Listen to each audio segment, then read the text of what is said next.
আজ আমরা জানব বাংলাদেশের উত্তরের একটা জেলা নীলফামারী সম্পর্কে। একটা জায়গার নামে কি বা আসে যায়, তাই না? হয়তো অনেক জায়গার ক্ষেত্রে এটা সত্যি, কিন্তু নীলফামারী নামটা শুধু একটা নাম না, এর নামের মধ্যেই জড়িয়ে আছে একটা ইতিহাস, কষ্টের, শিল্পের আর ঔপনিবেশিকতার। চলুন নামটা একটু ভেঙে দেখি। নীল শব্দটা তো আমরা সবাই জানি, ওই যে দামি নীল রং, আর ফামারি এসেছে খামার থেকে, মানে আক্ষরিক অর্থ দাঁড়াচ্ছে নীল খামার। নামটা সরাসরি ঔপনিবেশিক আমলের সাথে জুড়ে আছে। চলুন এই ব্যাপারটা আরেকটু গভীরে যাই। কিন্তু জানেন, এই কষ্টের ইতিহাস থেকে জন্ম নেওয়া নামের আড়ালেও একটা গভীর সুন্দর সত্তা লুকিয়ে আছে। আর সেই সত্তার খোঁজ পাওয়া যায় এই অঞ্চলের আশ্চর্য সুন্দর লোকগানে। আমাদের গল্পের প্রথম পর্বে আমরা দেখব এই অঞ্চলের সাংস্কৃতিক হৃদস্পন্দন, যা সবচেয়ে ভালোভাবে ফুটে উঠেছে এর লোকসঙ্গীত ভাওয়াইয়ার সুরে। ভেবে দেখুন, ষোড়শ শতাব্দী থেকে এই সুরটা চলে আসছে। ভাওয়াইয়াকে বলা হয় এই মাটিরই সুর। এর গানে খুঁজে পাওয়া যায় সেই সব নারীদের মনের কথা, যাদের পুরুষরা মানে মাহুত, মহিষাল বা গরুর গাড়ির চালকরা কাজের জন্য দূরে চলে যেত। তাদের একাকিত্ব, তাদের কষ্টের কথাই ফুটে ওঠে এই গানে। এখানে একটা বেশ মজার ব্যাপার আছে। ঐতিহাসিকভাবে এই গানের জগতের কিংবদন্তি শিল্পী ছিলেন কিন্তু পুরুষরা, যেমন ধরুন আব্বাসুদ্দিন আহমেদ। কিন্তু গানগুলোর কথা যদি শোনেন, দেখবেন সেগুলো আসলে নারীদের অভিজ্ঞতার একটা দলিল। তাদের ইচ্ছা, তাদের বঞ্চনা, তাদের প্রতিদিনের জীবনের গল্প সব ধরা আছে এই গানে। মানে অন্য ইতিহাসে নারীদের কথা সেভাবে না এলেও এই গানগুলোই তাদের কণ্ঠস্বরকে বাঁচিয়ে রেখেছে।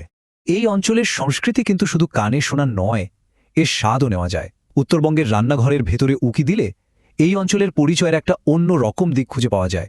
যেমন ধরুন, এখানকার কিছু বিশেষ খাবার আছে। পেলকা, এটা শাক আর সোডা দিয়ে বানানো একটা স্যুপের মতো খাবার, আর মজার ব্যাপার হলো এটা কিন্তু তেল ছাড়াই রান্না করা হয়। এরপর আছে কালাই রুটি, মাসকলাই ডাল আর চালের গুঁড়ো দিয়ে তৈরি বেশ পুরো একটা রুটি। আর ডিম তেলানি তো এখানকার খুবই জনপ্রিয় একটা ডিমের তরকারি। এই খাবারগুলো দেখলেই বোঝা যায় এখানকার মানুষ স্থানীয় জিনিসপত্রের ওপর কতটা নির্ভরশীল। আর রান্নার ধরনটাও কিন্তু পুরো বাংলাদেশের থেকে বেশ আলাদা। আচ্ছা, একটা অঞ্চলের পরিচয় তো শুধু তার গান বা খাবার দিয়ে হয় না, তাই না? এর নেতাদের দিয়েও হয়। আর নীলফামারীর কথা উঠলে একজনের নাম সবার আগে মনে আসে, মশিউর রহমান। বাংলাদেশের মানুষ তাকে শুধু মশিউর রহমান নামে চিনত না, চিনত জাদু মিয়া নামে, মানে জাদুকর। কিন্তু এই নামটা কোনো জাদুর খেল দেখানোর জন্য আসেনি, এসেছিল সাধারণ মানুষের সাথে তার মিশে যাওয়ার অবিশ্বাস্য ক্ষমতার জন্য। ব্যাপারটা কেমন ছিল জানেন? হয়তো তিনি রাস্তায় একজনের সাথে কথা বলা শুরু করলেন। দেখতে দেখতেই তার কথা শোনার জন্য ছোট একটা ভিড় জমে গেল, আর কিছুক্ষণের মধ্যেই তাকে ঘিরে রীতিমতো একটা সমাবেশ তৈরি হয়ে যেত। তার নাতনির পুরনো ছবিতে ঠিক এমনটাই দেখেছেন। এটা আসলে এমন একজন নেতার প্রমাণ, যিনি কোনো পদপদবীর থেকে নয়, বরং মানুষের ভালোবাসা থেকে শক্তি পেতেন। তো জাদু মিয়া যেমন রাজনৈতিক ক্ষমতার একটা পরিবর্তনের প্রতীক ছিলেন, ঠিক তেমনি নীলফামারী জেলাটাও একটা বিশাল অর্থনৈতিক পরিবর্তনের মধ্যে দিয়ে গেছে। আর সেই পরিবর্তনের টার্নিং পয়েন্ট ছিল ২০০১ সাল। এই সালেই নীলফামারীতে তৈরি হয় উত্তরা এক্সপোর্ট প্রসেসিং জোন, বা সংক্ষেপে ইপিজেড। আর এখান থেকেই শুরু হয় একটা নতুন শিল্প যুগ। এর প্রভাবটা কতটা বড় ছিল, চলুন কিছু সংখ্যা দেখি। মোট বিনিয়োগ এসেছে প্রায় ২৮৫ মিলিয়ন মার্কিন ডলার, আর মোট রপ্তানি হয়েছে ৩ বিলিয়ন ডলারেরও বেশি। সবচেয়ে বড় কথা হলো, এখানে প্রায় ৩৫,০০০ মানুষের কর্মসংস্থান হয়েছে। ভাবুন তো, একটা কৃষিনির্ভর এলাকার জন্য এটা কত বড় একটা পরিবর্তন। আর সবচেয়ে গুরুত্বপূর্ণ বিষয় হলো এর বৈচিত্র্য।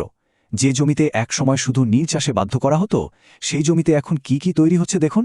পরচুলা, চশমার ফ্রেম, নামিদামি পোশাক, এমনকি বুলেটপ্রুফ জ্যাকেট আর গাড়ির যন্ত্রাংশ। পুরো বিশ্ববাজারের জন্য পণ্য তৈরি হচ্ছে এখান থেকে। এই সব কিছু মিলিয়েই তৈরি হয়েছে নীলফামারীর আজকের পরিচয়, এমন একটা জায়গা যেখানে অতীত আর বর্তমানের একটা দারুণ বৈপরীত্য চোখে পড়ে। দেখুন, একদিকে নীল খামার, অন্যদিকে এক্সপোর্ট প্রসেসিং জোন। একদিকে মাহুত আর গাড়িয়ালের জীবন, অন্যদিকে আধুনিক দক্ষ কর্মী। একদিকে ভাওয়াইয়ার সে মন কেমন করার সুর, আর অন্যদিকে আধুনিক কারখানার শব্দ। এক কথায় নীলফামারী গল্পটা হলো একটা বিবর্তনের গল্প, যেখানে মাটির ইতিহাস মিলেমিশে একাকার হয়ে গেছে বিশ্ব অর্থনীতির সাথে। তাহলে প্রশ্নটা এখানেই, একটা অঞ্চল কিভাবে তার শিকড়কে সম্মান জানিয়ে একটা নতুন ভবিষ্যৎ গড়তে পারে? নীলফামারী সম্ভবত আমাদের সেই প্রশ্নেরই উত্তর দেয়। এটা এমন একটা জায়গা যা তার অতীতের বোঝা, সংস্কৃতির সুর আর ভবিষ্যতের স্বপ্ন সবকিছুকে একসাথে বুকে নিয়ে এগিয়ে চলেছে।